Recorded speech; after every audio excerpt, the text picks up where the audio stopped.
Okay, Donald Trump last week announced that he would be giving another border wall speech on Saturday at 3 p.m. Eastern time. It ultimately got pushed back an hour, and it ended up happening just after 4 p.m. Eastern time from the Oval Office on Saturday. And it was being previewed as this big compromise that Donald Trump was going to offer. Trump was ready to deal and give this fantastic set of parameters to Democrats to get government reopened, of course, including funding for his border wall. Remember, the government shutdown that is still going on is over the border wall. Donald Trump effectively throwing a temper tantrum. He already gave one speech where he claimed that we have an immigration crisis, the solution to which lies solely in a $5.7 billion partial border wall. I'm not going to play the speech for you. You can find it online easily. And what I want to do instead is just get into the analysis of what was said. But quite frankly, another reason not to play the speech is that it was a repetition mostly of the things that Donald Trump said in the first one, all of which the ones that required debunking, we already debunked. And missing from the entire thing, just like last time, was a discussion of the fact that Trump promised that Mexico was going to pay for the wall. That's totally, utterly, obviously off the table now, and it's not even being mentioned in these discussions of the wall, even though Trump told us endless times Mexico is going to pay for that wall. Donald Trump did repeat during border wall speech number 2 that, quote, drugs are coming over the border and the wall is going to fix it. Obviously, that's a lie. Most of the drugs coming from Mexico aren't crossing anywhere where we would have a border wall. They're crossing through ports of entry. And of course, most drugs in the United States aren't coming over the border at all. Donald Trump repeated once again the lie that undocumented immigration holds wages down. I've talked about this before. The corporations who are hiring undocumented immigrants are to blame for any impact on wages, which by all accounts is extraordinarily modest. But the real problem is that the corporations aren't being punished for hiring undocumented immigrants, and the undocumented immigrants are being scapegoated there. I've already widely talked about that. I won't spend a lot of time on it today. But Donald Trump's proposal and offer to Democrats is what I want to focus in on. Donald Trump wants, to begin with, number one, $800 million in humanitarian aid. Number two, $805 million in drug detection, 2,750 additional border agents and law enforcement new hires, 75 judge teams for immigration courts, and of course, $5.7 billion for what he is now calling a steel barrier along 230 miles of border. Amazingly, during this speech, Donald Trump actually said, you know, we don't really need a border wall across the entire border because there are some natural barriers like bodies of water, which of course is exactly what we've been saying for years at this point. Trump isn't actually realizing that he doesn't want that full border wall. He's realizing that he's just not going to get a win on the entire border wall. So now he's pretending he never really wanted the whole border wall anyway. Absolutely unbelievable that the goalposts are being moved in this way. Now, what is Donald Trump willing to offer Democrats if they give him the $5.7 billion in order to get government reopened? Trump is willing to give, number one, an asylum application process that would take place in countries of origin. Okay, this is a big deal because there's this discussion over people are coming in these caravans to the border and they're coming over illegally, except no, they're not. They're actually going to the border to request asylum because there's no process for doing that in their country of origin. Donald Trump is offering to create an application process for asylum where people can do it in their country of origin. And Donald Trump is offering 3 years of relief for DACA recipients, during which they would know that they don't risk deportation, and a 3-year extension on what's called TPS, temporary protected status, for some undocumented immigrants. This is a ruse through and through, okay? Number one, Donald Trump framed this entire offer as it being a good thing, even from his perspective, that 3 years of relief and 3 years of extension for TPS and for DACA recipients, respectively, would be part of the deal. If those are obviously good and moral things, why did Trump take them away in the first place? And number two, why is Trump now offering them as what the other side gets? In other words, if Donald Trump agrees that everybody should be pleased about the extension for DACA recipients and the extension to temporary protected status, why is it that those are the things he's willing to give up? If they're good, why isn't he saying that he wants them as opposed to having taken them away and now offering to give them back only if we give him money for the border wall? That doesn't make any sense. But the real big issue here for me, Pat, is that there's no path to citizenship here for the DACA recipients. That's the real issue, because Republicans know that they are not going to be able to weather the political consequences of starting to deport kids who were brought here by their parents who were undocumented immigrants. That's not going to fly for Republicans, and they know it. So the idea here of playing coy as if this is some big concession, even though it doesn't actually include a path to citizenship, it is a complete and total ruse, and I support Democrats rejecting this offer. But the fact that Trump is even making an offer, that will make him look good in the eyes of many. I do think that we're getting closer here to a compromise, and it may be something like $3 billion for the wall in exchange for permanent protection for DACA recipients. That may be something that I can get behind. I wonder if Trump is willing to back off that $5.7 billion number for the wall. I don't know where he came up with that, but he seems to be pretty glued to it. Yeah, I'm quite frankly not married to no money for the wall if what's offered is actually really good, because remember, the border wall is going to take much longer than Donald Trump is going to be in office to actually build. And even though 5.7 billion or 3 billion, as Pat is suggesting, these are insane amounts of money, right? The amount of stuff that you could do with that amount of money is truly stunning. So I'm not pretending like because it's the government, billions don't matter. But if 3 billion were to be authorized in exchange for permanent status for DACA recipients, that permanent status would be a really, really big deal. And even the authorization of the 3 billion, which would in the end probably go, using Trump's math, for about 150 miles of border fence or steel barrier or whatever, much of which would clearly not end up being built because of the slowness with which it would actually take place, I would be open to that. I am not ideologically opposed to a single dollar for the wall if what's being offered actually makes sense. And of course, what Trump in his first offer made available doesn't make any sense, and it's a total ruse. And he's also making totally misleading claims about what the impact of it would be.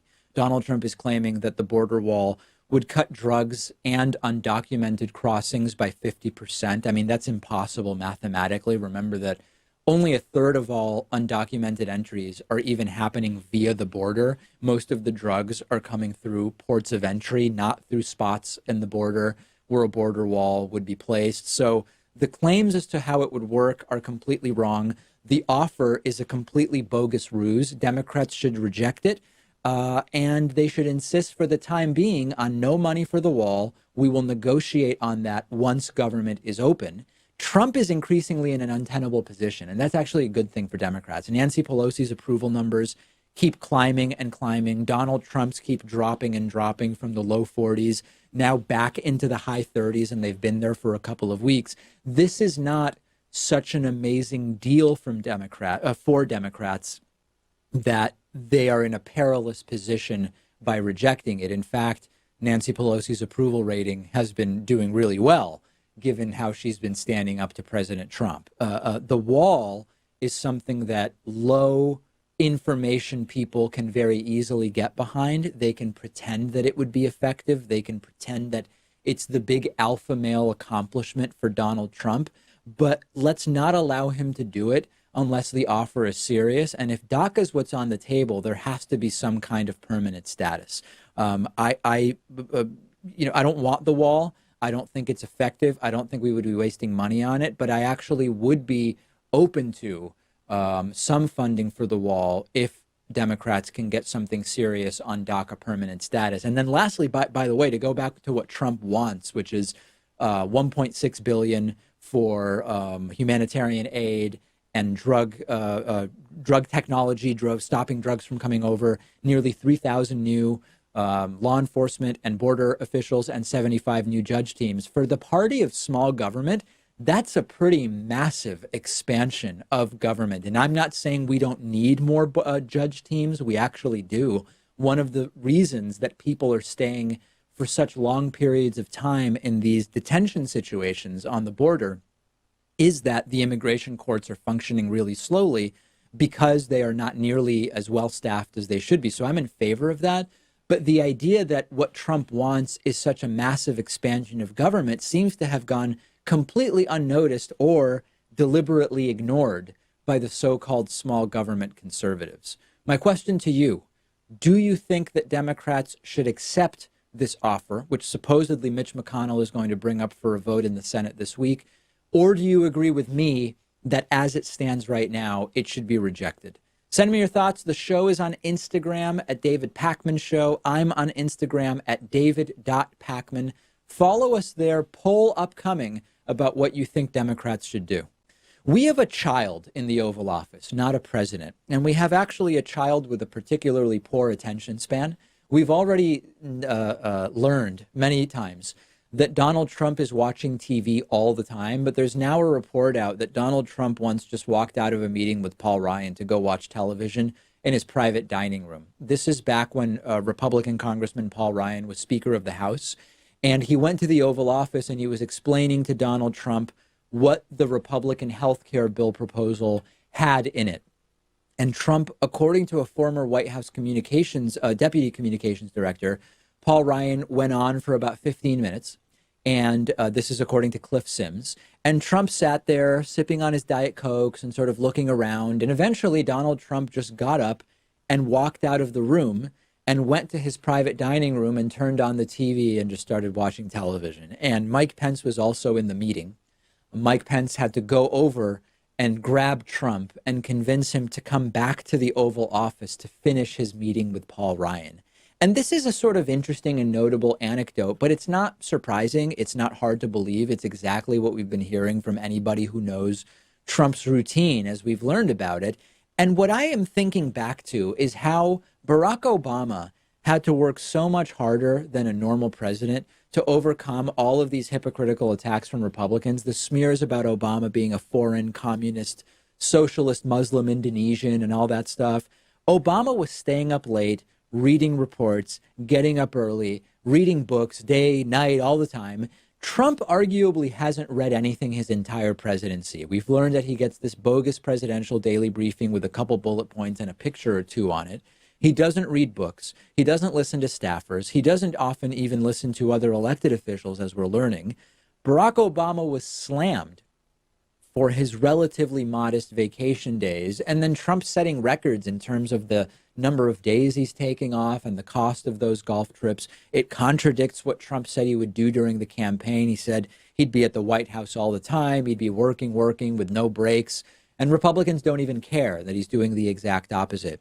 And I was thinking about this and, the obvious double standard, and there is a really big one, but you can't even talk to Republicans about double standards anymore. If you bring up the double standard of Trump's vacation time, if you bring up the double standard of Trump exploding the deficit while claiming he would fix it and criticizing others for the debt and deficit or whatever else, there's a deeper problem here, which is that even if you can point out a double standard on a particular issue, much of the American right has bought into the idea that problems aren't complex, that problems are simple, and that the solutions are simple, and that you don't really need a president who studies and reads and consults and learns. They have bought in hook, line, and sinker to the idea that you just need someone with the right 7-word talking point. Build a wall, ban trans people from the military, bail on Syria, cut taxes, end Obamacare, whatever it is. And when you believe that solutions are as simple as the American right believes that they are, you no longer care about double standards by the president. You no longer care about a president who doesn't read or spend time learning about any of these issues. And that's it, okay? It's a worldview that's not based in reality, and it underlies this entire sort of small government, moron presidents are okay industrial complex, which We saw first with George W. Bush. That was nothing compared to what we're seeing under Donald Trump. Bush at least read the wrong stuff. I'm not romanticizing George W. Bush, but at least he read and listened to advisors. They were horrible right-wing neocon warhawk advisors, but he at least handled this in a more reasonable way. In the back of this, there is this underlying issue of Republicans buying this ruse that the solutions are always really simple. And also when you hear that Donald Trump is just wandering out to go watch TV, I mean, that's the type of thing you think about when you are aware of someone's cognitive decline. So this, of course, continuing to raise more questions and concerns for people on the left, people in the middle and on the right who are sort of connected to the realities of what we should expect from a president. But if you believe that all the answers are simple and you think that as long as you've got the right single talking point, nothing else matters, you're probably not going to be hugely concerned by this revelation. I really struggled with how to cover this story of a group of MAGA hat-wearing, Trump-supporting high school students from Covington, Kentucky, who surrounded and mocked a Native American military veteran at a Washington, D.C. rally. Because at first I saw posts on Twitter and Facebook about how the only perpetrators here were the entitled, smirking, privileged, mostly white, anti-abortion Catholic school kids, and how it was wrong that they surrounded this Native American protester in this intimidating way. I also started seeing posts with a very different perspective, which was the kids did nothing wrong. The problem was that there was instigation, not only by Nathan Phillips, the Native American military veteran who was singing and playing a drum, but also by so-called black Muslims who were not actually black Muslims, and we'll get to that a little bit later, and that actually these kids should be applauded for not becoming violent when they were approached by a very hostile crowd. The truth is neither of those extremes, and we are now fortunately getting some more nuance on the story, and I know that probably everyone will be upset with me for my understanding of the story, but as I've always done on the program, I'm not going to give you anything other than my honest and genuine perspective. So let's get into it. This all happened after an Indigenous Peoples March and an anti-abortion march, both in Washington, D.C., sort of collided, okay? And I could focus on the coarsening of the culture under Trump. I could talk about education as the catalyst here, or violence. We could make it about racism and xenophobia. We could make it about Catholic schools and parenting and social class and entitlement. And it would be a story about all of those things.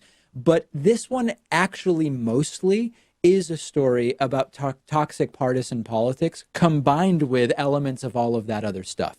This is the last show that would be caught doing the both sides are to blame thing when that's not actually the case, okay? When it comes to, take your pick, fake news, it's not both sides. The right is overwhelmingly the perpetrator and perpetuator of fake news. When it comes to voter suppression, it's not both sides. It's the right that has figured out that they benefit from fewer people voting, and it's mostly, almost exclusively the right that's trying to hold down the vote.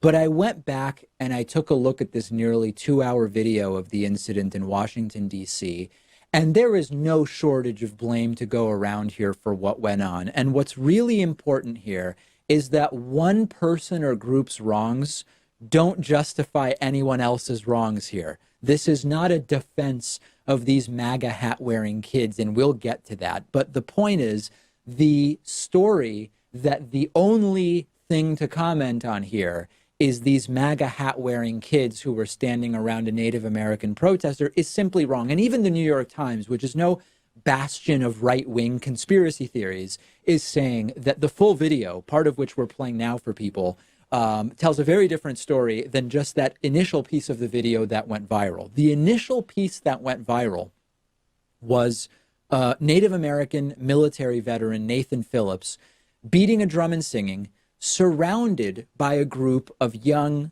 mostly white teenagers that looked like they came not from an anti-abortion rally, but from a Trump rally where they spent all of their allowance money on Trump apparel and hats, right?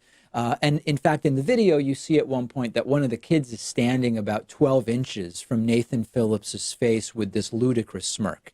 That was at first the only part of the video that got attention. And it should have gotten attention because these kids are standing around one guy in a way that looks intimidating. Their entitled smirks should piss anyone off. It certainly pissed me off. Their school is investigating what took place. The school says they'll take appropriate action. These are kids who also are pictured in other stories that have come out about them.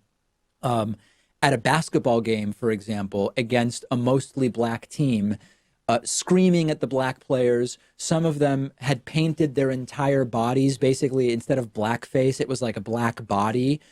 There's every indication that these kids are extraordinarily annoying, entitled, ignorant clowns enabled by their parents, teachers, chaperones, whoever else is around them. That is a story here.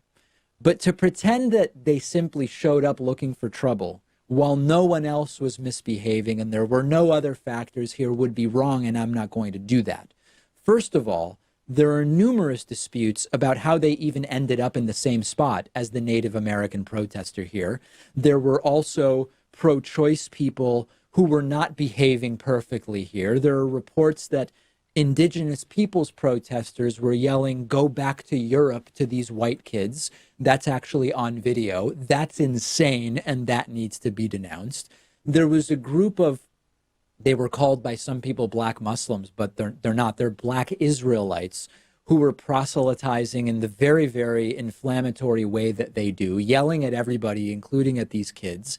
If you're not familiar with the Black Israelites, they're a group of Black Americans who claims that they are the true descendants of the Israelites and sort of, in a sense, the real Jews, although they're sort of a crossover group between being Jews and Christians. But really what they're known for is being inflammatory street preachers, which they chose to do at a central point between two conflicting political rallies. Reports include that the Black Israelites started arguing with the MAGA kids. They were reportedly calling them child molested fags, dirty ass crackers, demon animals, future school shooters, and racist bastards. And at a certain point in all of this, Nathan Phillips shows up when the Black Israelites are taunting the kids, and he walks into the crowd of students choosing to do this. He could have opted to walk in a different way. From the video that I saw, Nathan Phillips walked up to the kids and the kids just stood there. There are people reporting that there were chants of build the wall against the indigenous peoples. That's disgusting. And that, of course, proves that the border wall has never actually been about border security, because if it were, you wouldn't be yelling that at Native Americans. It's about xenophobia and racism, and it's vile. But the problem I have with this, Pat, is that it became an internet mob with people cherry picking out of a 2-hour video, trying to identify some of these underage kids who, of course, bear significant responsibility themselves, but also are kids. They're the product of their parents. Where were the chaperones? Why did the school allow them to go to an anti-choice rally dressed like they're coming from a Trump rally? So I'm not here to rank who did the worst thing or to say who's more to blame. And I'm not saying that everyone is equally to blame. But what's clear to me is that I can't think of anyone who behaved particularly appropriately here. And I am with you in being disgusted with the MAGA kids. I am with you in being disgusted by everything we're learning about things that have taken place at basketball games and their behavior. But we can't pretend, Pat, that they were the unique and sole instigators here. And there were certainly a bunch of misunderstandings. When you take a look at even that entire 2-hour clip, you may not come away knowing exactly what happened because it's just not the best video quality, not the best audio quality. One thing I will point out, though, is it's unclear that Nathan Phillips, when he walked up to those group of kids, like, I don't know if they necessarily thought that he was being combative or what he was trying to do, because they responded like it was some sort of pep rally, like like maybe Nathan Phillips was like playing along with them.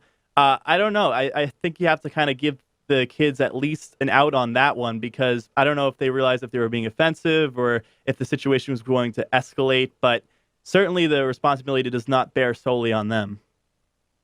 I know that there are people on the left who are going to be mad at me. How dare I question the initial narrative? How dare I question the narrative that places blame only on the kids? I think that these kids are vile, quite frankly. And the more we learn about other things that have happened involving their school, it's absolutely horrible. But we need to be full in our reporting. And I think in the long run, everybody loses by pushing a narrative that's increasingly demonstrably false based on the video. If you disagree with me, I do want to hear from you. I have a truly extraordinary turn of events to tell you about today. The plans, which according to our president and to his lawyer, Rudy Giuliani, and many other people, simply didn't exist for Trump Tower Moscow, have been found.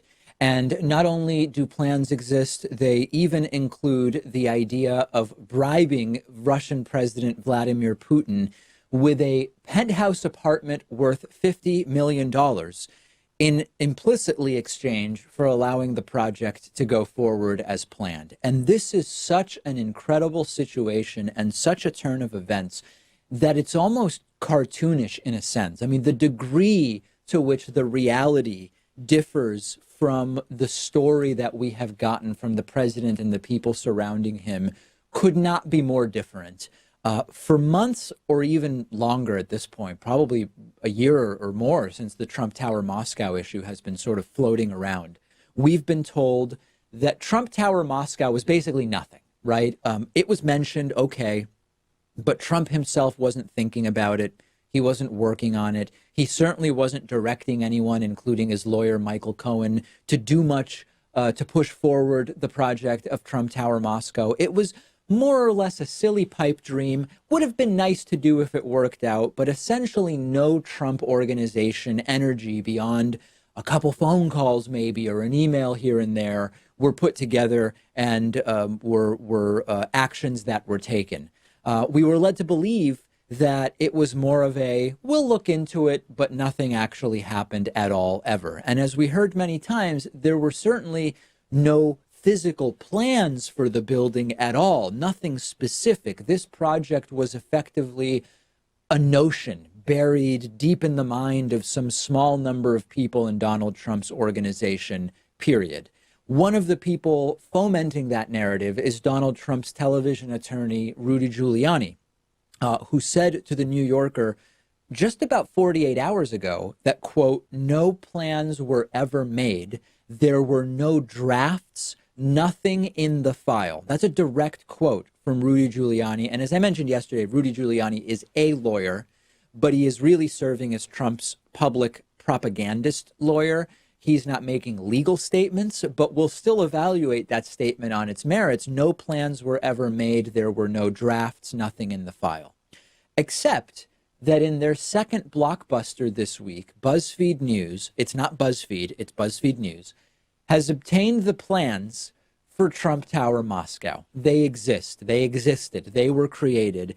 And those plans and text messages and emails even outline how Vladimir Putin would be effectively bribed into going along with the project with a penthouse worth an estimated $50 million. BuzzFeed News has obtained hundreds of pages of documents and emails and text messages and even architectural plans and a whole bunch of other stuff. We have a rendering of what Trump Tower Moscow was set to look like. We had also the indication that it would be 1,500 and, it would be taller than 1,516 feet tall, which was the height of the Lakta Center in St. Petersburg, comparing it to other notable world buildings, including the Commerzbank Tower in Frankfurt and the Eiffel Tower and the Shard in London.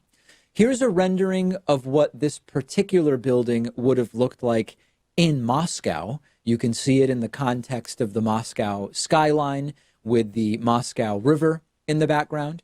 Here's a rendering of the atrium inside Trump Tower Moscow, complete with a view, again, of the Moscow River out the windows of the building. And you might be saying, well, if they knew that you could see the Moscow River out the windows, did they know where the building would go? Yes, they did. We have a map that is part of these documents, which includes the proposed development site for the building, again, right on the Moscow River, with an amazing, beautiful view of Presnensky District. And it turns out that it's not just a couple of renderings. There were already architectural plans by September of 2015. The plans laid out how Trump Tower Moscow would be a glass obelisk. It would be 100 stories tall with this sort of diamond-like shape at the top that, if you've been watching with us, you saw in the images we showed you already. Not only were there plans, the plans had also been sent to the Russian developer that was engaged to actually do the construction. That's Andrew Rozov. He indicated he was ready to get started on this project. And there is also, as Rudy Giuliani did admit, there is this finalized letter of intent signed by Donald Trump from about a month after the architectural plans had been filed. And that includes that this building would contain 250 luxury condos in the tower, 15 floors of hotel with 150 hotel rooms. There would be a spa, there would be a fitness center, there would be a commercial space, as well as what is called Class A office space in the United States, or more upscale luxury type office space. The letter of intent even specifies that Donald Trump would be paid $4 million up front. He would then get 25% when the licensing agreement is executed, 25% when the location is finalized, and the other half of that $4 million based on some other milestones. Trump would get a cut of condo sales. He would get a management fee for 25 years. He would get profit sharing from the hotel. And then after all of that, which already tells us it wasn't just a nothing notion that Trump wasn't at all involved in and that nobody was taking seriously. There were architectural plans. There were licensing fees and future profit streams all laid out there. Then we get to the gift to Putin for going along with all of this. The top of the building was slated to have a penthouse apartment. The market value would be roughly $50 million. And as previously reported by BuzzFeed News, the plan was to give that away for free to Vladimir Putin, just to have himself.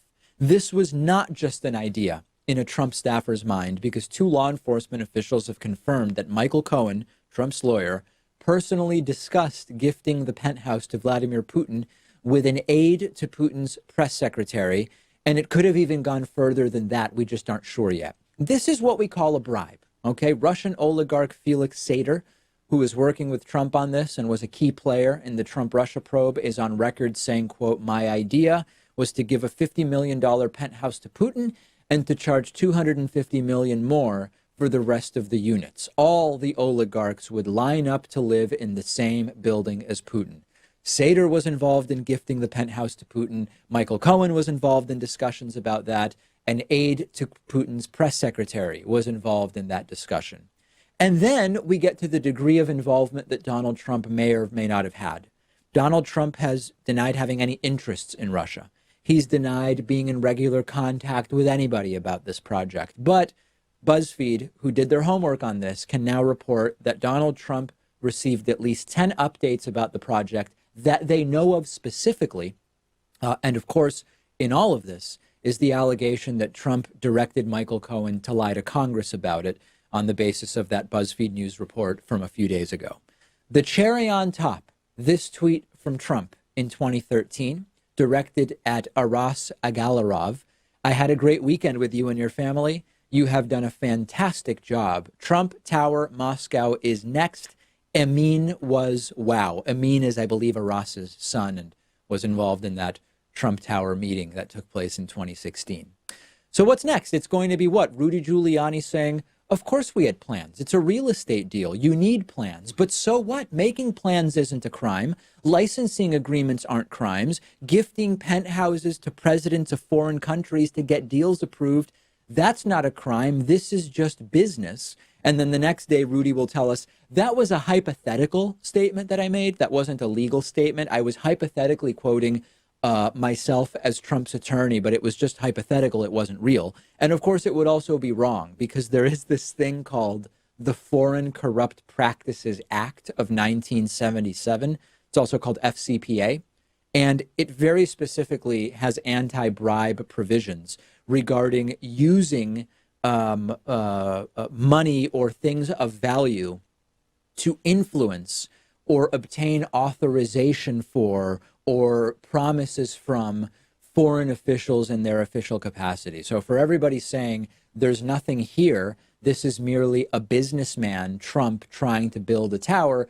That's not true. There are a lot of issues here. It might violate the Foreign Corrupt Practices Act.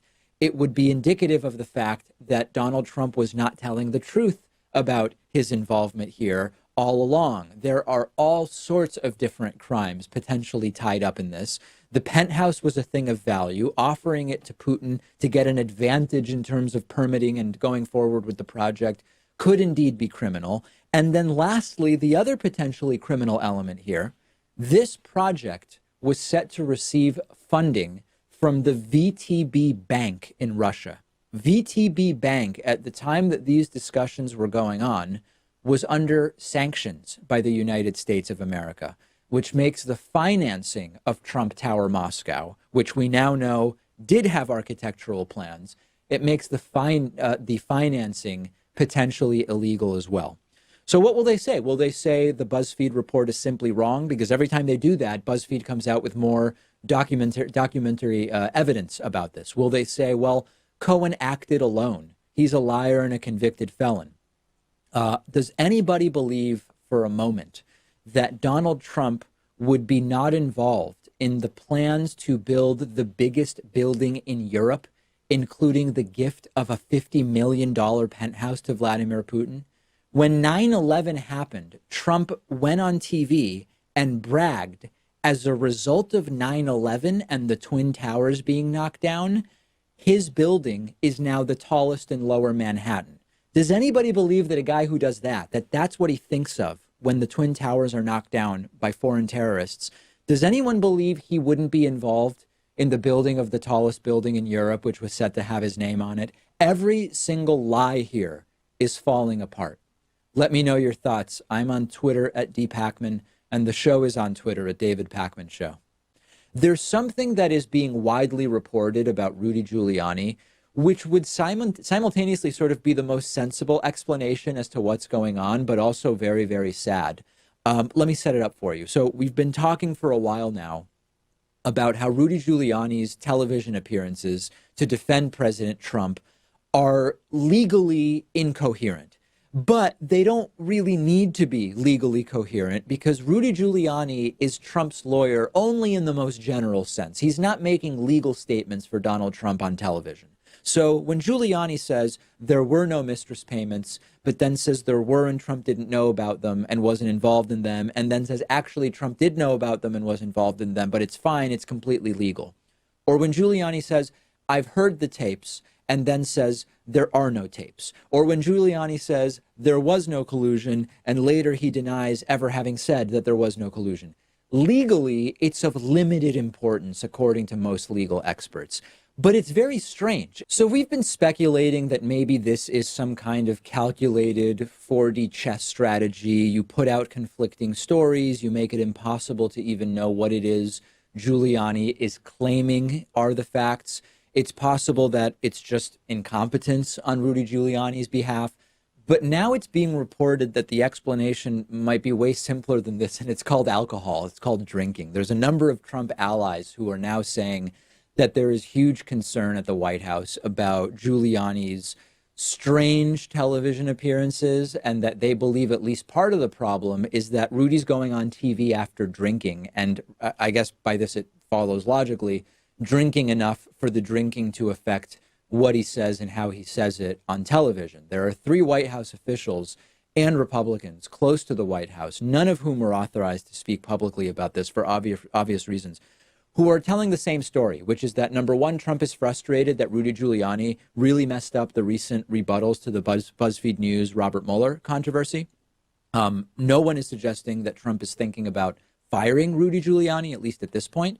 But what keeps coming up is this topic of alcohol. And it appears that allies of Trump are suggesting Rudy shouldn't be allowed on TV at night. Like, this is actually a discussion that Rudy Giuliani can keep doing TV appearances, but they shouldn't happen at night because he's going on TV after drinking. And 3 different sources have said this at this point. And the entire thing reminds me of when former Trump aide, remember Sam Nunberg? He went on TV and his behavior was extraordinarily erratic. And at one point, CNN's Aaron Burnett smelled alcohol on his breath. Remember this insane moment on CNN?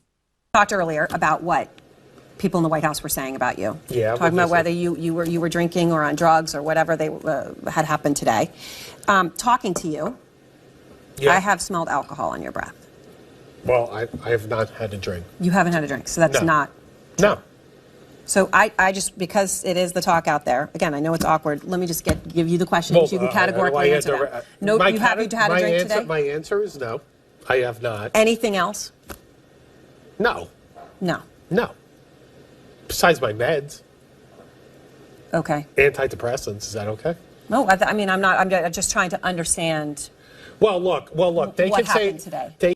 I'd love to see that question put to Rudy Giuliani, and it actually has come up before. Back in May, he was asked about his drinking by Politico, and he said he sometimes likes to have a drink with dinner, that he likes drinking when he smokes cigars. And actually, alcohol is the most reasonable explanation to explain why Rudy Giuliani one day this week quoted Donald Trump, and then the next day called it a hypothetical quote that didn't actually exist. All the other explanations that point to incompetence or some kind of advanced strategy or cognitive decline or whatever, drinking alcohol actually doesn't require any of that speculation. And in a sense, it's the simplest explanation of all. What do you think is behind his weird behavior? Alcohol, a strategy of sorts, incompetence, confusion?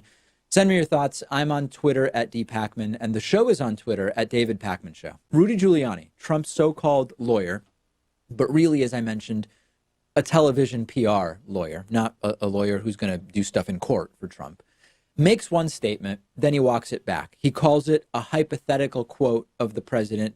He says he really doesn't know. He's just getting up to speed on the facts. We've heard that from Rudy before.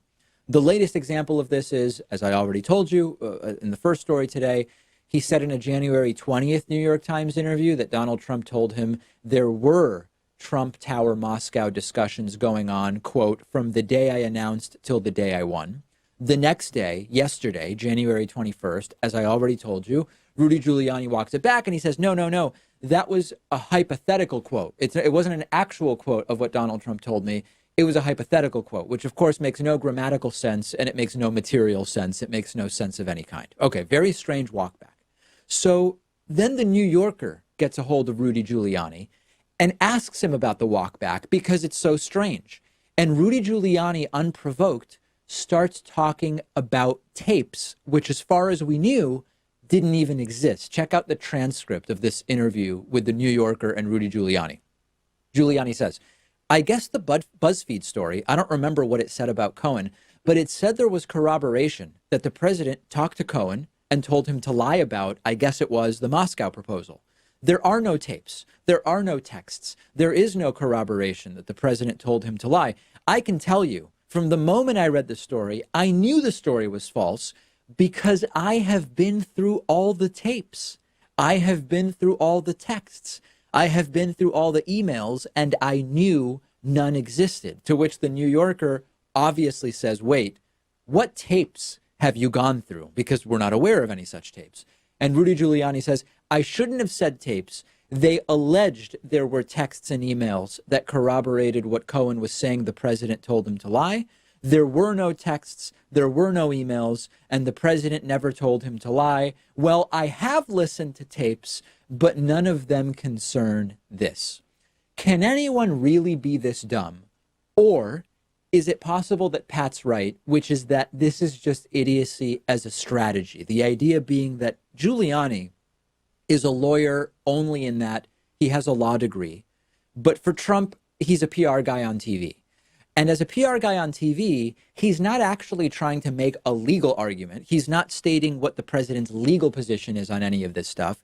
He is not even really trying to appeal to the rational audience. He's trying to keep Trump's base engaged and reasonably giving some plausible deniability that they can say, we don't think Trump actually did anything wrong. So he's going out there and deliberately sowing confusion. He says A, and then he says the opposite of A. And it's all to muddy the waters. It's all to make it impossible to actually know what's going on and to keep the Trumpists relatively happy that everything's fine and Trump is just a great guy. The part that's difficult for me to believe about that, Pat, is that I just don't think Giuliani's a good enough actor to this fluidly or this genuinely seem as though he actually spoke mistakenly. Like if this was planned to now float the idea of tapes and then immediately say, I didn't mean that, there actually aren't any tapes. I just don't think the guy's a good enough actor to pull it off. Isn't that where the term useful idiot comes from? Like maybe he doesn't realize that he's playing that role. He's genuinely trying to do a good job, but he keeps falling flat on his face. And they realize, the administration does, that this is good for them, and that's why they keep him going. And the important thing with that idea, again, is none of Rudy Giuliani's media interviews are assertions about Trump's legal position at a matter is in terms of what he's telling Robert Mueller, for example. This is just Rudy running his mouth on TV. It's not legally binding in that sense. But if tapes genuinely exist, we've suspected that for some time. Now the question becomes, will we ever actually get access to them? So this could be idiocy. It could be deliberately planting conflicting stories. But importantly, it's only incidentally relevant what Rudy Giuliani says from a legal standpoint. The question we're left with is, do the tapes exist? What do you think? I'm on Twitter at @DPakman. The show's on Twitter at @DPakman. We'll take David Pakman Show, rather. We'll take a quick break and be back after this.